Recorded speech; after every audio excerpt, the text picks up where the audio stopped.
The bark wasn't for drugs. It wasn't for explosives. Officer Anna Riley knew those sounds. This was different. This was a sound of primal fury, a desperate alarm that sliced through the routine chaos of Gate C-14 at Dallas-Fort Worth International Airport. Her canine partner, Max, a black German shepherd with a decade of service in his steady gaze, had stopped dead in his tracks. He'd lunged toward an unattended navy blue suitcase, his ears pinned back, his body rigid, and began barking as if hell itself had opened up beneath the polished terminal floor. Passengers shrieked and scattered. A businessman dropped his coffee, the hot liquid splashing across the tiles. But Max was relentless. He slammed a paw into the suitcase, then another, a low, guttural growl vibrating through the floor that chilled the blood of everyone nearby. "Back everyone up!" Anna shouted, her voice cutting through the rising panic. She yanked Max a few feet away, but his eyes remained locked on the bag. "This isn't normal." Security and the bomb squad responded with practiced speed, clearing a perimeter and shutting down the gate. The technician, encased in thick padding, gave the all-clear for explosives less than 90 seconds later. A wave of relieved, confused murmurs rippled through the onlookers. "What's in it then?" someone muttered. $1 million. The technician unzipped the suitcase slowly, deliberately. The air grew still. A soft whimper, so quiet it was almost mist, filled the space. Then the rustle of fabric, and then a little hand. For a heartbeat, no one moved. The world seemed to stop. A paramedic dropped to their knees and reached inside. It was a child, a baby girl, no older than 2, pale and sweating, her small body shaking, but impossibly, miraculously alive. She clutched a worn-out stuffed rabbit to her chest, her wide, terrified eyes staring out at a world that had tried to make her disappear. Anna instinctively moved forward, crouching beside the medic as they gently lifted the girl out. She keyed her radio, her voice steady despite the tremor in her soul. "Dispatch, we have a child. Repeat, an alive child found in the luggage." She looked down at Max, who now sat proudly beside her, his gaze fixed on the little girl he had just pulled back from the brink. She was a ghost who was never meant to be seen again, but Max wouldn't let her go. The initial chaos at Gate C-14 quickly solidified into the cold, methodical hum of a major federal investigation. While the little girl, now nicknamed Jane Doe, was being gently cared for by paramedics, Officer Anna Riley stood with the newly formed task force, watching security footage on a loop. The person who had left the suitcase was a ghost. They wore an oversized hoodie, sunglasses, and a medical mask, their gender and race completely obscured. They moved with a calm, deliberate gait, left no fingerprints, and dropped no stray hairs or fibers. It was a professional, chillingly clean drop. They didn't want to be seen, but they also didn't want the child to die in a remote location. Agent Marcus Thorne of the FBI said, his jaw tight. "Leaving her in a busy terminal. It's a gamble. They were counting on her not being found until she was on a plane. But they left a sliver of a chance. Why? Because it offers plausible deniability," Anna answered quietly, her eyes still on the screen. "They can claim the bag was stolen or that they never intended for her to be harmed. It's monstrously clever." The case felt like it was hitting a brick wall before it had even begun. But in a quiet room at Dallas Children's Hospital, a nurse was cross-referencing the child's photo with the National Center for Missing and Exploited Children. Hours later, she got a hit. A grainy image from a 6-month-old flyer out of Albany, New York. A smiling baby with the same wide brown eyes and the same unruly curls. Name, Sophie Carter. Age at disappearance, 19 months. The case had gone cold, with no leads and no sightings, until now. Hundreds of miles away in a sunlit kitchen in Syracuse, New York, Laura Carter dropped her coffee mug. It shattered on the tile floor, but she didn't notice the sound or the hot liquid splashing near her feet. Her entire world had frozen, narrowed to the image on the television screen. It was a local news report on the bizarre airport discovery, and the child they were pulling from that suitcase, the one with the tangled hair clutching a worn-out stuffed bunny, that was her daughter. That was Sophie. The last 6 months had been a living hell. Sophie had disappeared during a weekend visit with her father and Laura's ex-husband, Matthew. His story had been a shifting nightmare of lies.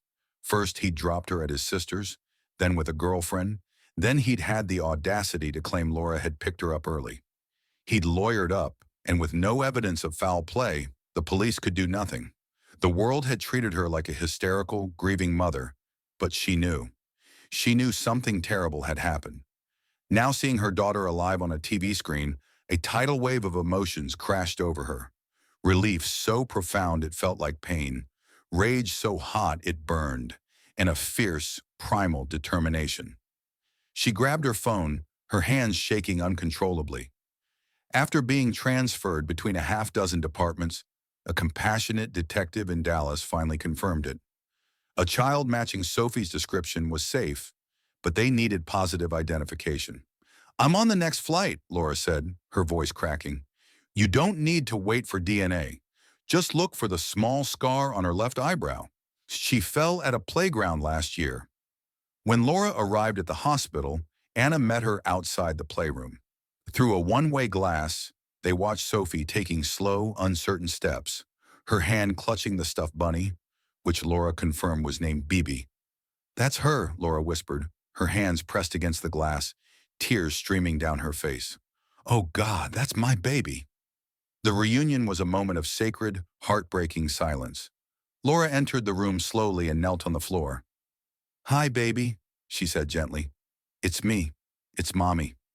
Sophie stared, her lip trembling, her small hands gripping Bibi for dear life.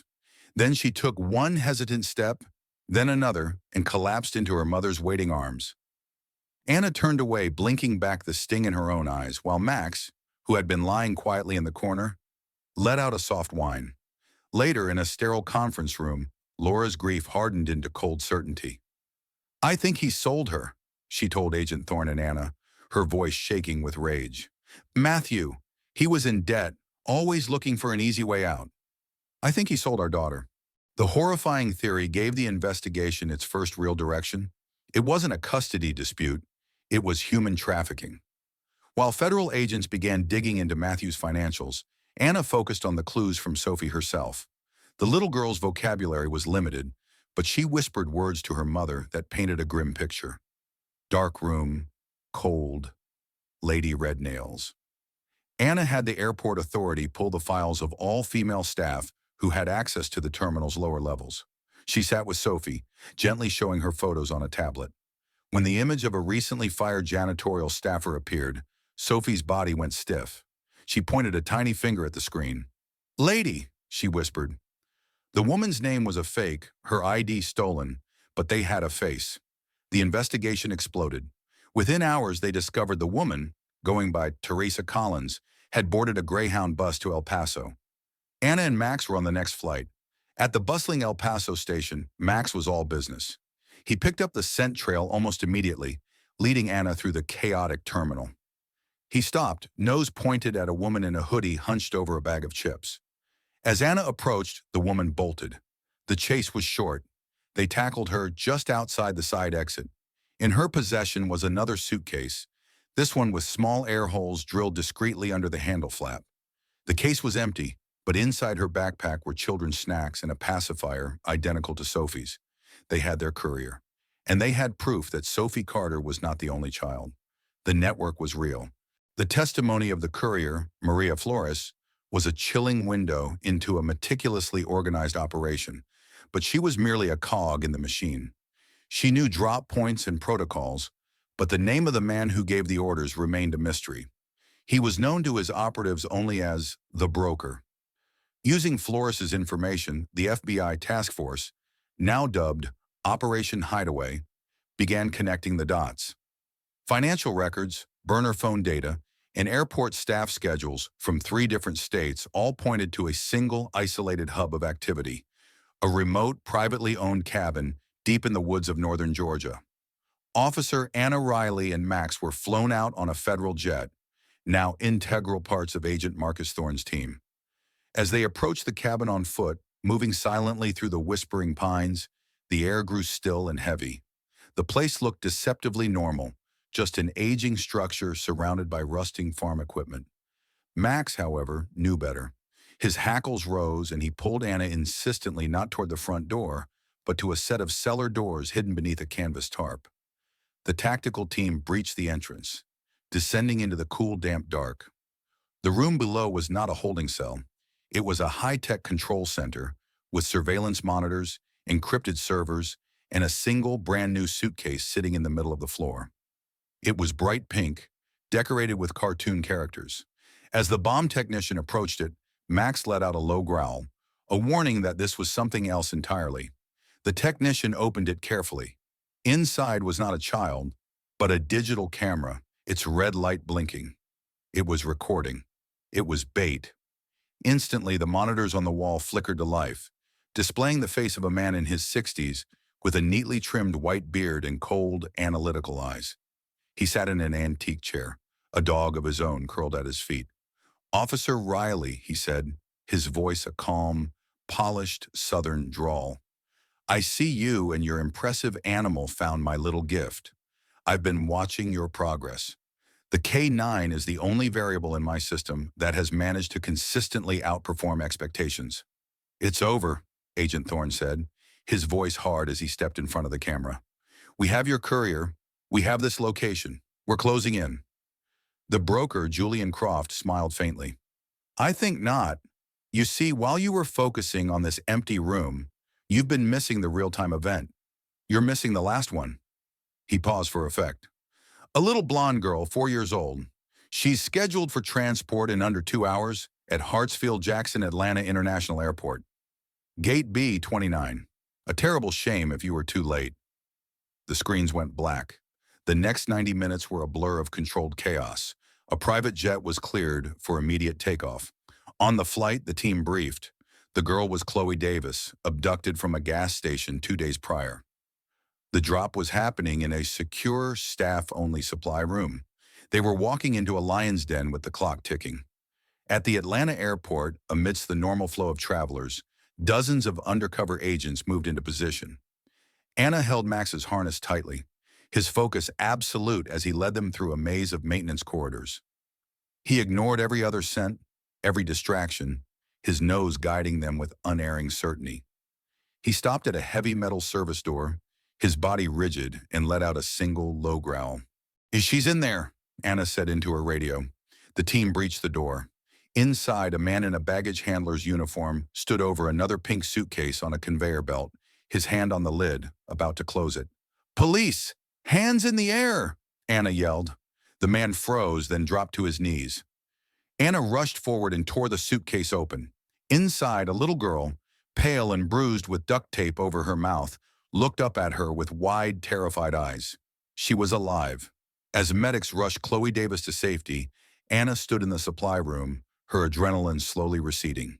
The rescue felt like a victory, but something still felt wrong. It was too neat. Croft had sacrificed this pawn to what end?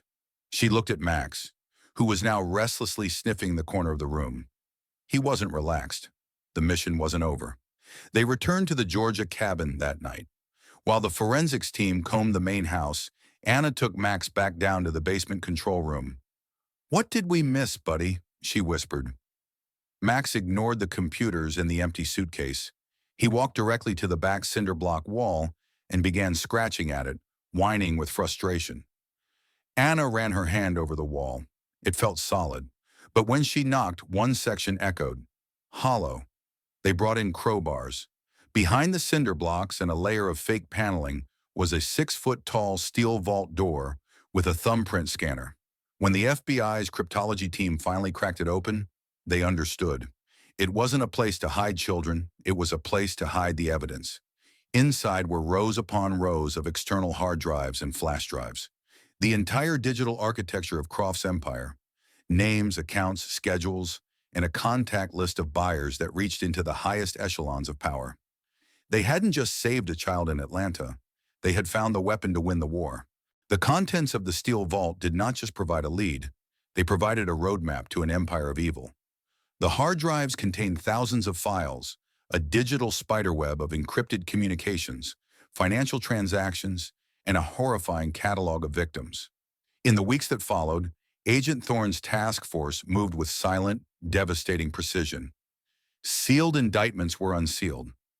High-ranking executives, quiet suburban fathers, and trusted local officials were arrested in pre-dawn raids across the country. The network, which had thrived for years in darkness, began to crumble under the sudden, harsh light of exposure. The broker, Julian Croft, had vanished, but he had made one mistake. In the mountain of data, a tech specialist found a single breadcrumb, a fragment of an email that had, for just a moment, pinged off an unsecured Wi-Fi network at a coffee shop in Jacksonville, Florida. The FBI laid a quiet trap. For 3 days, undercover agents served coffee while a surveillance team watched from across the street. On the third morning, a man matching Croft's description walked in. He was ordinary, unremarkable, a ghost in cargo shorts and a baseball cap. He ordered a black coffee and sat at a corner table. As he opened his laptop, the system flagged his IP address. It was him. Officer Anna Riley and Max were there for the end. They walked into the coffee shop, the bell over the door chiming softly. Max didn't bark or growl. He walked directly to the man's table and sat, looking up at him with calm, knowing eyes. Julian Croft looked from the dog to Anna, and a slow, arrogant smile spread across his face. "Took you long enough," he said, just as agents closed in from all sides. The trial was swift. The digital evidence was irrefutable, but the most powerful testimony came from a witness who never spoke a word. When it was time for her impact statement, Sophie's mother, Laura Carter, simply walked her daughter to the front of the courtroom.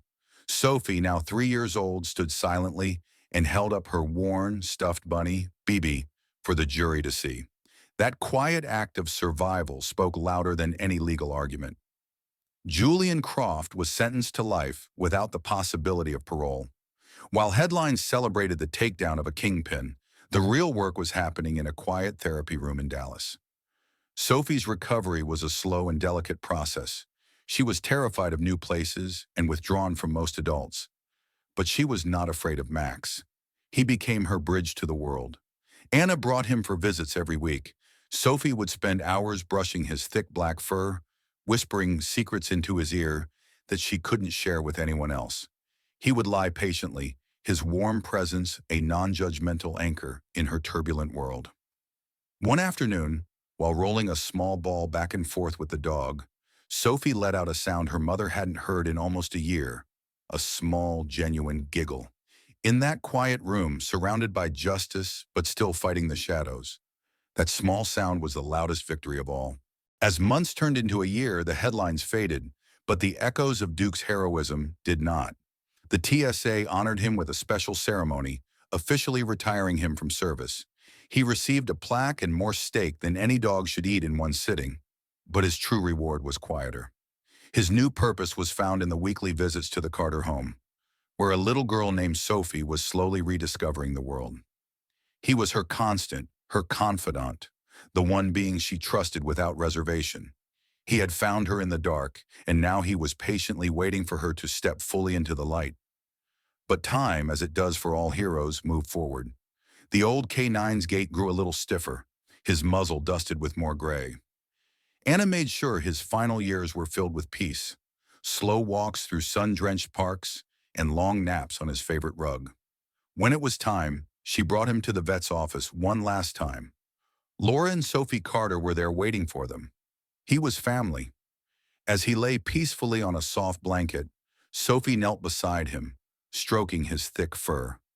"You're my hero, Max," she whispered, her voice clear and strong. He wagged his tail once, a faint but steady rhythm. Anna placed her hand on his chest, feeling his breathing slow. "You did good, buddy," she murmured, tears streaming down her face. "Real good." He closed his eyes and, surrounded by the family he had created, he was gone. Today, if you walk through the arrivals terminal at Dallas-Fort Worth International Airport, near Gate C-14, you will find a bronze statue. It's not grand or imposing, just a life-size sculpture of a German shepherd standing faithfully beside a suitcase. It's a permanent fixture amidst the daily chaos of travel. At its base, a simple plaque reads, "In honor of K9 Duke, whose bark saved a child and broke a silence we can never afford again." Sometimes flight attendants stop to read it between shifts. Sometimes survivors of other traumas leave a small stuffed animal at his feet. And every so often, a little girl with curly brown hair and her mother's eyes comes to visit, leaving a small, well-loved toy bunny as a quiet thank you to the hero who heard her when no one else could. The story of Officer Anna Riley and her canine partner Max begins with a single bark in a crowded airport, but it teaches a universal lesson about the immense power of one voice against a silent, sprawling evil. In a world where problems can seem too large and complex to confront, this narrative is a powerful reminder that we must never underestimate the impact of a single, courageous act. Max's insistent bark was not just a sound, it was an act of speaking truth to a darkness that thrived on being overlooked. It encourages us to trust our instincts and to speak out against what we know is wrong, no matter how small we may feel. One voice, one action can be the very thing that begins to unravel a great injustice. Furthermore, the story provides a deeply compassionate look at the nature of healing. While the takedown of the criminal network was a fast-paced global operation, the recovery of the child, Sophie, was a slow, patient, and quiet journey. Her path back to trust was not paved with grand gestures, but with the simple, unwavering presence of her mother and her canine hero, Max. This speaks deeply to our own experiences with caregiving and recovery. It teaches us that sometimes the greatest gift we can offer to someone who is hurting is not advice or solutions, but simply our steady, loving presence, a non-judgmental anchor in their turbulent world. Ultimately, this story is a beautiful meditation on legacy. Max's life of service didn't end with his retirement or even his passing. It was immortalized in the lives he saved and the permanent, positive change he created. It is a hopeful promise that a life lived with loyalty, courage, and purpose creates ripples of good that continue long after we are gone. His story assures us that the love and protection we give to others becomes a permanent part of the world's story, a beacon of hope for generations to come.